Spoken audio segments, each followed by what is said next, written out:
Bayangkan dari SD hingga kuliah, biaya pendidikan terus naik setiap tahun. Pernah nggak kalian merasa seakan pendidikan hanya bisa dijangkau oleh orang kaya saja? Banyak orang tua bahkan harus bekerja ekstra keras demi membiayai sekolah anak-anak mereka. Tapi kenapa pendidikan bisa mahal seperti ini? Apa yang sebenarnya terjadi di balik tingginya biaya pendidikan ini? Dan dalam video ini kita akan kupas tuntas fakta, faktor penyebab, dan dampak bagi generasi muda. Pastikan kalian tonton sampai selesai. Let's go. Kita masuk pada segmen pertama, yaitu situasi biaya pendidikan saat ini. Selama 10 tahun terakhir, biaya pendidikan di Indonesia menjadi meningkat drastis. Mulai dari sekolah dasar hingga perguruan tinggi, semua mengalami kenaikan yang hampir 10-15% setiap tahunnya. Menurut survei Badan Pusat Statistik dan laporan dari lembaga-lembaga pendidikan, setiap tahun biaya pendidikan naik lebih cepat daripada pendapatan rata-rata keluarga di Indonesia. Kenaikan ini mencakup biaya SPP, uang bangunan, seragam, dan bahkan biaya ekstrakurikuler. Kenaikan biaya pendidikan ini juga bukan fenomena lokal. Di banyak negara lain, kenaikan biaya pendidikan adalah masalah besar yang membuat pendidikan semakin sulit diakses oleh banyak orang. Banyak orang tua harus menunda atau mengorbankan kebutuhan lainnya, seperti tabungan keluarga atau kebutuhan kesehatan demi membiayai sekolah anak-anak mereka. Dampaknya juga terlihat pada siswa. Tingginya biaya ini memaksa mereka untuk putus sekolah atau bekerja sejak usia muda daripada melanjutkan pendidikannya. Semakin banyak orang yang merasakan bahwa pendidikan yang seharusnya hak semua orang, kini semakin menjadi kemewahan. Kita masuk pada segmen kedua, yaitu faktor penyebab pendidikan semakin mahal. Untuk meningkatkan kualitas pendidikan, institusi memberikan kenaikan gaji atau tunjangan bagi tenaga pengajar dan staf. Langkah ini memang penting untuk mempertahankan kualitas, namun meningkatkan beban operasional sekolah. Kenaikan gaji ini bertujuan agar guru dan staf dapat bekerja dengan sejahtera dan termotivasi. Namun, kenaikan ini akhirnya membebani biaya dan tanggung jawab siswa.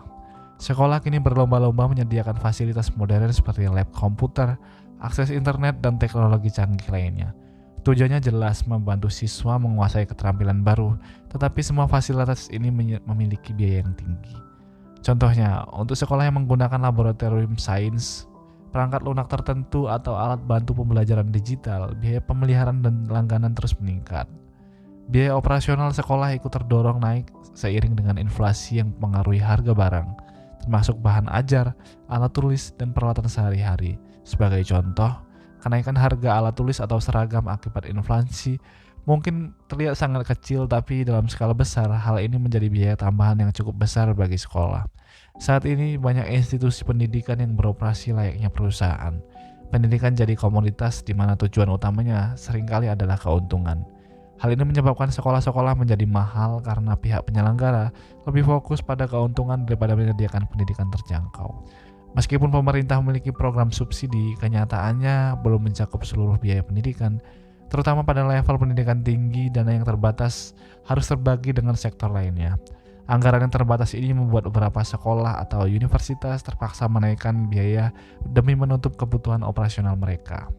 Oke, kita masuk ke segmen yang ketiga, yaitu dampak pendidikan yang mahal pada generasi muda. Mahalnya biaya pendidikan membuat akses terhadap sekolah semakin sulit bagi keluarga menengah ke bawah. Banyak anak-anak yang pada akhirnya putus sekolah karena orang tua mereka tak sanggup membayar. Situasi ini mempengaruhi ketimpangan sosial karena pendidikan lebih tinggi lebih sering kali memberikan peluang yang lebih baik di dunia kerja. Jadi tanpa pendidikan, anak-anak dari keluarga menengah ke bawah cenderung kesulitan mendapatkan pekerjaan yang layak.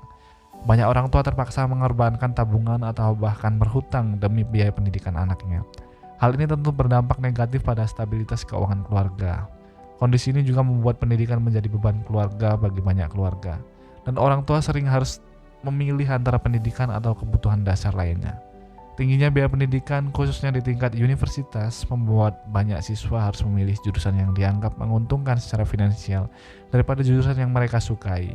Hal ini menyebabkan generasi muda merasa terbatas mengejar passion mereka atau faktor ekonomi lebih diutamakan. Keterbatasan ini bisa berdampak negatif pada perkembangan bakat dan motivasi generasi muda dalam mencapai impian mereka. Segmen yang keempat yaitu solusi dan upaya yang dapat dilakukan. Pemerintah perlu mempertahankan alokasi atau memperbesar alokasi dana pendidikan yang memastikan subsidi ini tepat, khususnya untuk masyarakat berpenghasilan rendah. Program beasiswa dan bantuan pendidikan adalah solusi efektif yang perlu terus dikembangkan dan diperluas cakupannya. Bagi keluarga, sangat penting untuk merencanakan keuangan pendidikan anak sejak dini, misalnya melalui tabungan pendidikan atau investasi yang aman. Tips bagi orang tua adalah mulai menabung sedikit demi sedikit sejak anak masih kecil, agar siap menghadapi kenaikan biaya pendidikan di masa depan. Generasi muda harus aktif mencari peluang beasiswa dari pemerintah, universitas, atau pihak swasta baik dalam maupun luar negeri. Dengan memanfaatkan beasiswa, mereka bisa meringankan beban biaya pendidikan dan tetap mendapatkan akses pendidikan yang berkualitas. Pendidikan memang membutuhkan biaya tinggi, tetapi mahalnya biaya tak seharusnya menjadi penghalang untuk terus belajar dan berkembang. Sebagai masyarakat, mari kita dukung kebijakan yang membuat pendidikan lebih terjangkau dan merata. Bersama-sama kita bisa menciptakan masa depan yang lebih baik dan pendidikan untuk kita semua. Terima kasih sudah menonton video ini, semoga bermanfaat. Jika kalian setuju bahwa pendidikan yang mahal adalah masalah yang perlu diselesaikan, jangan lupa like, subscribe, dan bagikan video ini agar semakin banyak orang sadar pentingnya pendidikan yang terjangkau. Mari kita wujudkan pendidikan yang lebih adil untuk semua orang. Terima kasih, sampai jumpa di video berikutnya.